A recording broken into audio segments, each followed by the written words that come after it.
मुझको पता है आप लोग अच्छा वीडियो नहीं देखते हैं और ये वीडियो को भी नहीं देखेंगे, लेकिन अगर आपने इस वीडियो को देख लिया तो लगभग 3 मिनट के अंदर आपको अच्छा खासा ज्ञान हो जाएगा सरकार के बारे में। क्या आपने कभी सोचा है कि सरकार जो आपको राशन देती है, पहले लक्ष्मी भंडार फिर अभी अन्नपूर्णा भंडार जैसी योजना चलाती है, सड़कें बनाती है, स्कूल और अस्पताल चलाती है, उसके लिए पैसा आता कहाँ से है? चलिए आज पूरी कहानी आसान भाषा में समझते हैं। सबसे पहले राशन की बात करते हैं। बहुत से लोग सोचते हैं कि सरकार कहीं से मुफ्त में अनाज लेकर आ जाती है, लेकिन सच ये है कि सरकार किसानों से एमएसपी यानी न्यूनतम समर्थन मूल्य पर धान और गेहूं खरीदती है, फिर उसे गोदामों में रखा जाता है, ट्रांसपोर्ट किया जाता है और राशन दुकानों के जरिए लोगों तक पहुंचाया जाता है। पूरे भारत में राशन और फूड सब्सिडी पर हर साल लगभग 2 लाख करोड़ रुपए से ज्यादा खर्च होता है, यानी हर घंटे 26 करोड़ रुपए इसलिए खर्च किए जाते हैं ताकि कोई भारत में भूखा ना सोए। अब बात करते हैं पश्चिम बंगाल की, यानी हमारे राज्य की। पश्चिम बंगाल की कुल सालाना आय लगभग 2.7 से लेकर 2.9 लाख करोड़ रुपए के आसपास है, लेकिन यहाँ एक दिलचस्प बात यह है कि ये पूरी कमाई राज्य खुद नहीं करता, इसमें केंद्र सरकार से मिलने वाला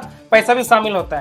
केंद्र सरकार हर साल पश्चिम बंगाल को टैक्स में हिस्सा और विभिन्न योजनाओं के लिए हजारों करोड़ रुपया देती है। सिर्फ टैक्स शेयर के रूप में राज्य को लगभग 1 लाख करोड़ रुपया से ज्यादा दिए जाते हैं। मतलब कि पश्चिम बंगाल का जो वार्षिक कुल आय 2.9 लाख करोड़ रुपया में 1 लाख करोड़ रुपया सेंट्रल दिया। बाकी पैसा कहाँ से आता है? जीएसटी, पेट्रोल डीजल पर वैट, शराब पर टैक्स, स्टाम्प ड्यूटी, गाड़ी का टैक्स और अन्य राज्य करों से आता है। लेकिन समस्या तब शुरू होती है जब खर्च कमाई से ज्यादा हो जाता है। यही कहलाता है फिस्कल डेफिसिट यानी बजट घाटा। यहाँ पे हम लोग लॉस जैसे शब्दों का प्रयोग नहीं कर सकते। मान लीजिए आपकी सालाना आय 5 लाख रुपया है, लेकिन खर्च 6 लाख रुपए है, तो 1 लाख रुपया की कमी को पूरा करने के लिए आपको उधार लेना पड़ेगा।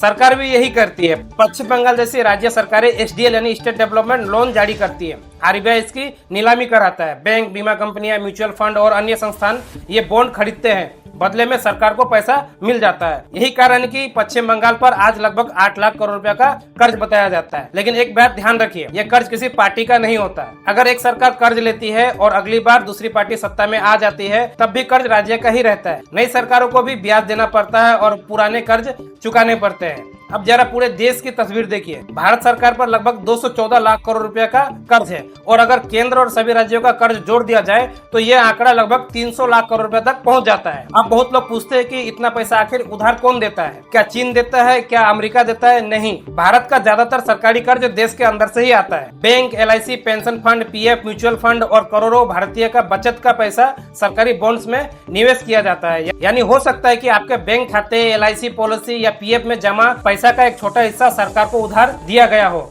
अब आखिर सवाल, क्या कर्ज लेना गलत है? जरूरी नहीं। अगर कर्ज लेकर सड़कें, उद्योग, बंदरगाह, बिजली, रोजगार और आर्थिक विकास बढ़ाया जाए तो भविष्य में सरकार की आय भी बढ़ सकती है। लेकिन अगर आय बढ़े बिना कर्ज लगातार बढ़ता रहे तो ब्याज का बोझ भी बढ़ता जाता है। इसलिए किसी भी राज्य या देश की असली ताकत सिर्फ यह नहीं होती कि उस पर कितना कर्ज है, बल्कि यह होती है कि वह कितना कमाता है और उस कर्ज को संभालने की क्षमता कितनी है। अंत में एक सवाल, आपके हिसाब से पश्चिम बंगाल को ज्यादा फोकस किस पर करना चाहिए? कल्याणकारी योजनाओं पर यानी नए उद्योग या रोजगार लाने पर? लेकिन और एक बात समझ लीजिए, मान लीजिए पश्चिम बंगाल में लगभग 50 लाख से ज्यादा इलीगल इमिग्रेंट्स रहते हैं, तो 15 साल में उन लोगों के ऊपर फूड सब्सिडी के नाम पे 20,000 करोड़ रुपया खर्च हो चुका है और ये पैसा आपका और मेरा हिस्सा का था और वो पैसा इलीगल इमिग्रेंट्स के ऊपर खर्च हो गया। दोस्तों, ये जानकारी आपको कैसे लगी कमेंट करके बताएं और अपनी राय भी शेयर करें। हो सकता है इस वीडियो को शेयर भी करते, लाइक भी करते। जय हिंद।